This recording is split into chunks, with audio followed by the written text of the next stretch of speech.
Students, our next numerical problem is numerical problem number 12, in which it states that the torque is given by torque is equals to r vector cross f vector. Simply it is the cross product of a force with the moment arm.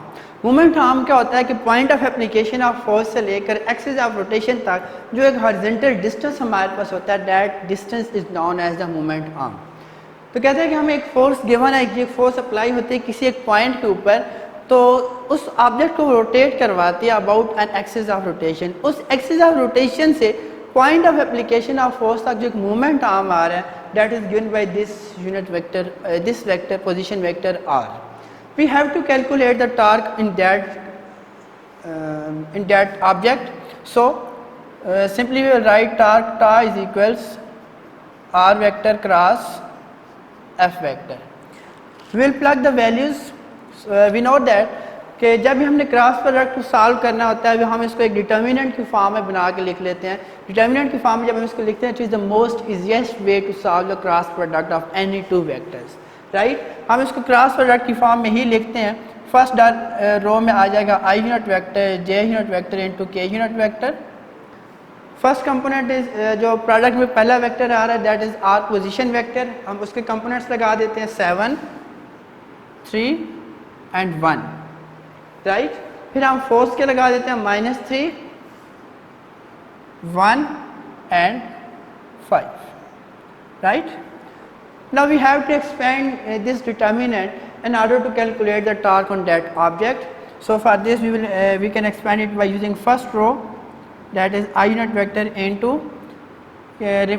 हम इस row को भी छोड़ देते हैं, इस column को भी छोड़ देते हैं. इन दोनों की क्रॉस प्रोडक्ट लेंगे. 5 3 are 15 -1. ऑलवेज जो हमेशा एक टर्म के बाद एक टर्म होती है हमारे पास, वो नेगेटिव के साइन के साथ आती है. So it will comes out to be -j. This is the rules of expanding the determinants. इस रो, जिस रो के अंदर है वो रो भी छोड़ दें, इस कॉलम को भी छोड़ देते हैं. 7 × 5 35, 3 1s are 3 plus minus minus, एक नेगेटिव यहाँ पे आता है, एक नेगेटिव यहाँ से आ जाएगा -3 into plus K hat into first row को भी छोड़ दें, लास्ट कॉलम को छोड़ दें. 7 1s are 7 minus 3 3s are -9, इसके साथ -9 आ जाएगा यहाँ पे. एक्सपेंशन के दौरान जब भी हम दो इन टर्म रोज को इनको आपस में मल्टीप्लाई करके लिखते हैं, तो मिड में उसका एक नेगेटिव साइन आता है. ठीक है, इसको हम थोड़ा सा सॉल्व करके वेक्टर्स की फॉर्म में लिख लेते हैं. 15 - 1 14 minus J hat into 35 minus into minus plus 35 plus 3 it gives us 38 plus K hat into minus minus plus 7 plus 9 gives us 16.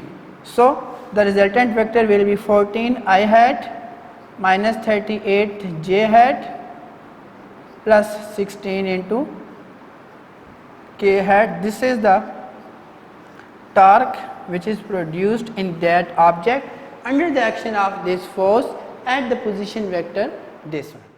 Students, our next numerical problem is numerical problem number 13, in which it states that the line of action of a force whose value is I minus 2j times newtons passes through a point whose position vector is -j plus k. So we have to calculate the torque above the origin, जिसका हमने T1 top 1 का नाम दे दिया. फिर वो कहता है कि लाइन जो उसका मोमेंट आर्म है हमारे पास, the moment arm about the point of which the position vector is this. एक और उसने पोजीशन वेक्टर में बता दिया कि इस पॉइंट के अबाउट भी आप उसका टार्क कैलकुलेट करें. इस पॉइंट को यूज़ करके जब आप उसका मोमेंट आर्म निकालेंगे, मोमेंट आर्म निकालने के बाद फिर इस पॉइंट के अबाउट भी आपने उसका टार्क कैलकुलेट करना है. सिंपली टार्क का फार्मूला में पता है, torque equals to r cross f. हम यहाँ से यूज़ करेंगे r1 cross f1, r1 cross f. It gives us torque 1. We will put the value of r1. r1 हमारे पास जो पोजीशन वेक्टर आ रहा है, इसमें i यूनिट वेक्टर एब्सेंट है, it will marked as 0. j की जगह -1 आ जाएगा and will K replace with the 1. Similarly जब हम फोर्स की वैल्यू के ऊपर देखते हैं, तो i की जगह 1, j की जगह -2, i1 j -2, k चूँकि एब्सेंट है तो उसकी जगह 0 मार्क किया जाएगा. ठीक है, यहाँ से हम अगेन टार्क कैलकुलेट करने के लिए इस डिटर्मिनेंट को एक्सपेंड कर देते हैं. On expanding using first row we will get इस रो को भी छोड़ देना है, इस कॉलम को भी। 1 इंटू 0 0, -2 इंटू 1 -2, एक मिड का माइनस होगा तो माइनस इंटू -2, ये प्लस वाली टर्म बन जाएगी नेक्स्ट स्टेप में। सो माइनस जे यूनिट वेक्टर इंटू इस रो को भी छोड़ दें, इस column 0 into 0 0, minus into minus into 1, simply 1 आ जाएगा, प्लस के यूनिट वेक्टर आ जाएगा। इस रो को भी छोड़ देना है, इस कॉलम को भी छोड़ देना है, ठीक है। तो remaining -2 into 0 it gives us 0, -1 into -1 gives us -1, एक माइनस साइन यहाँ पे आ जाएगा। इसको हम सिंप्लीफाई करके लिखते हैं तो minus into minus plus 2 I unit vector, minus into minus plus J 1 ज़ा जे यूनिट वेक्टर, यहाँ पे minus minus plus 1 into K unit vector. This comes out to be τ1। ये हमारे पास आ जाएगा τ1। अब हमने नेक्स्ट टार्क कैलकुलेट करने के लिए अबाउट दिस पॉइंट हमने पहले मोमेंट आर्म कैलकुलेट करना है। मोमेंट आर्म आर कैलकुलेट करने के लिए to calculate R we write it as R is equal to r1 minus r2। r1 हमें गिवन है minus J plus K, minus r2 है i प्लस के। इसको हम सिंप्लीफाई करते हैं, minus I, then this comes minus j plus k into minus k। सारी terms को अरेंज करके लिख लें, यहाँ से k और minus k will cancel out and hence we will get the position vector r as minus I into minus j। अब हम अगेन इसका टार्क कैलकुलेट करेंगे। टार्क कैलकुलेट करने के लिए हम इसी को थोड़ा सा सिंपली इसको करते हैं। यहाँ पे हम r1 की जगह लगा देंगे r2, this τ1 will gives us τ2। यहाँ पे हम r2 की वैल्यूज लगाते हैं, i की जगह -1, j की जगह अगेन आ जाएगा -1 और k की जगह आ जाएगा 0। इन टर्म्स को हमने थोड़ा सा सिंप्लीफाई करके इसको फिलिंग करती है और फिर हम इसको चेक करते हैं कि फाइनल रिजल्ट हमारे पास क्या आता है। अगेन हम एक्सपेंशन करते हैं by using first row. First row को एक्सपेंड करें अगर तो आई वाला कोफिशिएंट सबसे पहले आई जिस रो के अंदर है वो रो भी छोड़ देनी है, आई जिस कॉलम के अंदर है वो कॉलम भी छोड़ देना है, ठीक है। सो यहाँ पे -1 into 0 0, -2 into 0 again 0, minus second J पे आ जाए विद अ नेगेटिव साइन आएगा क्योंकि हर एक टर्म के बाद एक टर्म जो है वो नेगेटिव साइन के साथ एक्सपेंशन में आती है। जे जिस रो के अंदर है वो रो भी छोड़ दें, जिस कॉलम में है वो कॉलम भी छोड़ दें। -1 into 0 0, -1 into 0 0, right। now move to the third point, that is k, third number k। जिस रो में है वो रो भी छोड़ दें, जिस कॉलम में है वो कॉलम भी छोड़ दें। -1 into -2 gives us a 2, -1 into -1 -1। so यहाँ से अगर हम इसको सॉल्व करें तो 0i plus 0j minus minus plus आ जाएगा 2 + 1 इंटू ये आ जाएगा 3k। इट मीन्स कि τ2 हमारे पास जो आ जाता है τ2 will be simply it is 3k unit vectors. Students, our next numerical problem is numerical problem number 14 in which it states that the magnitude of dot and cross product of two vectors is 6 √ 3 and 6। It means state data के अंदर हमें given है कि ए vector dot B vector दोनों vectors की dot product लें, उसका जो मैग्नीट्यूड हमारे पास आता है डेट इज 6√3। इसी तरह उन वेक्टर्स की जब हम क्रॉस प्रोडक्ट लेते हैं तो क्रॉस प्रोडक्ट का जो आंसर हमारे पास आता है that comes out to be simply 6। Now what we have to do, we have to simply calculate the angle theta between these two vectors A and B. A और B दोनों vectors के दरमियान angle theta कितना आ रहा है, हमने वो angle calculate करना है। यहाँ पे सॉल्यूशन के अंदर हम लोग इसको इस तरह सॉल्व करेंगे कि हम जनरल फार्मूला यूज़ करेंगे डॉट प्रोडक्ट और क्रॉस प्रोडक्ट दोनों के लिए। We know that A vector dot B vector is equals A B cos theta. अगर हम इसको मैग्नीट्यूड की फॉर्म में लिखें तो simply A B cos theta, nothing changes.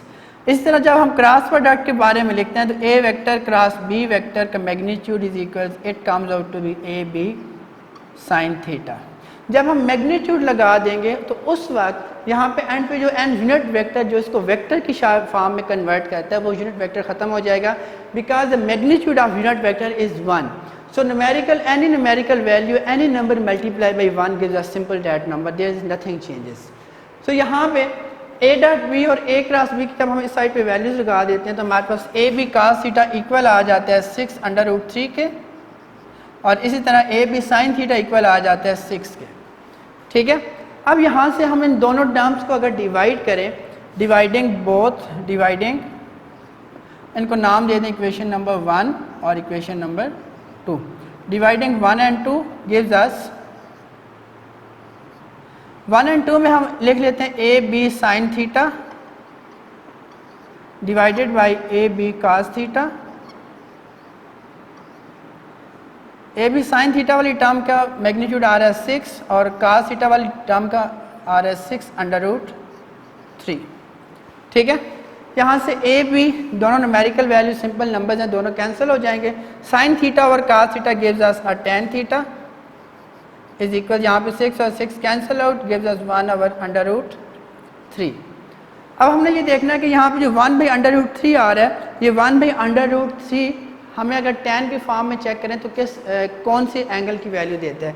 यहाँ से थीटा निकालने के लिए हम tan दूसरी साइड पे ले जाते हैं, it gives us tan inverse of 1/√3 and we know that 1/√3 जब हम इसका tan इनवर्स लेते हैं तो it gives us the value of 30 degree. Means अगर tan 30 डिग्री की वैल्यू हम निकालें तो वो हमारे पास 1/√3 के इक्वल आती है। Students, our next numerical problem is numerical problem number 15, in which it states that a load of 10 Newton is suspended from a cloth line। एक cloth line हमारे पास जो कपड़े लटकाने वाली रस्सी होती है घर में। It distorts the line so that it makes an angle of 15 degree with the horizontal at each end। कहता है हमने जो वेट सस्पेंड किया है वो इस लाइन को या स्ट्रिंग को इस तरह डिस्टॉर्ट करता है कि जो दोनों उसके रिजिड एंड हैं, जो टाइड हैं ऊपर दोनों एंड्स के ऊपर, उन दोनों एंड्स के ऊपर वो 15 डिग्री का एंगल ड्रा करते हैं। ठीक है, तो कहता है find the tension in the cloth line. जब ये वेट डाउनवर्ड एक्ट कर रहा है, इसका इस नीचे की तरफ इसको स्टार्ट किया हुआ है, उस वक्त इन स्ट्रिंग्स के अंदर जो टेंशन प्रोड्यूस हो रही है वो टेंशन कितनी प्रोड्यूस हो रही है, we have to calculate that tension force. उसके लिए हम यहाँ पे क्या करेंगे कि हम इस डायग्राम के अंदर फोर्सेस को रिजॉल्व करते हैं। फोर्सेस को रिजॉल्व करके हम कंडीशंस ऑफ इक्विलिब्रियम अप्लाई करेंगे। Sum of all the horizontal forces sum to 0, sum of all the vertical forces sum to 0। तो वहाँ से फिर हम लोग उसकी टोटल टेंशन कैलकुलेट कर सकते हैं। ठीक है, यहाँ पे हमारे पास टेंशन एक फोर्स के तौर पे अपीयर हो रही है, tension is simply a force. तो इसको हम अगर हॉरिजॉन्टल कंपोनेंट्स की फॉर्म में, रेक्टेंगुलर कंपोनेंट्स की फॉर्म में रिजॉल्व करने की कोशिश करें तो क्या होगा, यहाँ पे 15 डिग्री बन रहा है तो by the rules of mathematics and trigonometry यहाँ भी एंगल 15 डिग्री ही बनेगा। This is the top point of this vector. So यहाँ से हम परपेंडिकुलर ड्रा करते हैं इसके हॉरिजॉन्टल एक्सिस के ऊपर, दिस वन ये परपेंडिकुलर आ जाएगा, ये टेंशन का कंपोनेंट आ जाता है t cos 15 और ये उसका आ जाता है वर्टिकल कंपोनेंट t sin 15। इसी तरह इस दूसरी टेंशन फोर्स को अगर हम कंपोनेंट्स में रिजॉल्व कर लें तो यहाँ से भी ये 90 डिग्री के एंगल बना रही है, this comes out t cos 15 क्योंकि ये भी एंगल 15 डिग्री होगा, और ये वर्टिकली अपवर्ड जो जा रहा है दिस विल t sin 15। ठीक है, अब यहाँ पे जब हम sum of all the horizontal forces sum to 0 करते हैं तो उस केस में क्या होगा कि देखिए हॉरिजॉन्टल फोर्स में एक इधर आ रही है एक उधर जा रही है। सो t cos 15 is equals t cos 15। यहाँ से जब हम इसका सम निकालेंगे तो sum of all the forces will be equals to 0। It means कि this in this diagram this load is in equilibrium condition with respect to the horizontal axis. जब हम वर्टिकल एक्सिस की बात करते हैं, sum of all the vertical forces sum of Fy equals to 0, तो उसके लिए हम देखते हैं कि जितनी तमाम इसकी वर्टिकल फोर्सेस आ रही हैं कि उनका सम भी 0 के इक्वल आता है या नहीं आता। अब हमने वर्टिकल में अपवर्ड और डाउनवर्ड सारी फोर्सेस को ऐड अप करना है। अपवर्ड में एक पहली t sin 15 आ रही है, t sin 15 डिग्री, प्लस एक यहाँ पे t sin 15 डिग्री, प्लस तीसरी चीज़ जो वर्टिकल कंडीशन में आ रही है that is weight which is acting vertically downward. अब चूंकि ये वर्टिकली डाउनवर्ड है, टी साइन 15 दोनों जो कंपोनेंट्स हैं उनके कंपैरिजन में देखा जाए तो ये डाउनवर्ड मीन उसके 180 डिग्री शिफ्ट भी ऊपर एक्ट कर रहे हैं। सो यहाँ पे जब हम फोर्स की डायरेक्शन रिवर्स कर रहे हैं तो उसके साथ एक नेगेटिव साइन आ जाएगा, this will be written as -10, so sum total will be equals to 0। ठीक है, यहाँ से हम इसको सिंप्लीफाई करें तो 2t sin 15 is equal 2t sin 15 is equals 10। हमने यहाँ पे टेंशन t कैलकुलेट करें तो t will be equals to 10 divided by 2 into sine of 15 degree. यहाँ पे आप साइन 15 डिग्री की वैल्यू निकाल के प्लग करेंगे, सो 5 divided by sine 15 degree, 2 5 are 10, ये कैंसिल आउट हो जाएगा यहाँ से। तो वैल्यू पुट करने के बाद जब आप इसको डिवाइड करके चेक करेंगे, सो it will gives us 19.3 Newton tension that is acting in this cloth line due to the weight of 10 Newton.